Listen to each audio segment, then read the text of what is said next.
30 માર ખા છે તું? તારા બાપનો એ બાપ છું.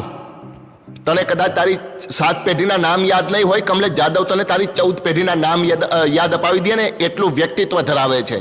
સમજી ગયો? અને આખું ગુજરાત કમલેશ જાદવના સમર્થનમાં છે. તારા જેવા 2 કોળીના લોકો કદાચ મારો વિરોધ કરતા હશે, પણ આખું ગુજરાત કમલેશ જાદવના સમર્થકમાં છે. સમજી ગયો? એટલે સમજી વિચારીને હવે કમલેશ જાદવના વિરોધમાં કમેન્ટ કરજે.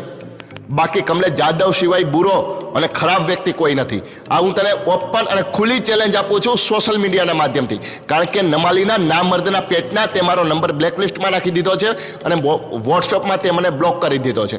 તારા પછવાડામાં એટલું છાણ નથી કે તું કમલેશ જાદવનો મુકાબલો કરી શકે. સમજી ગયો? માદર ભગત ધતિંગિયા, તું સૌથી મોટો ધતિંગિયો તું છે.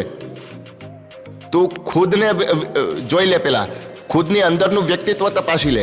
તું મને નીચો બતાવવાનું કાર્ય કરે છે. તારા બાપમાં ત્રેવડ હોય ને, તારા પછવાડામાં છાણ હોય ને, અને તું એક બાપની ઓલાદ હોય ને, એક ખાનદાનની ઓલાદ હોય ને, તો કમલેશ જાદવની સામે આવીને વાત કર ને બેટા.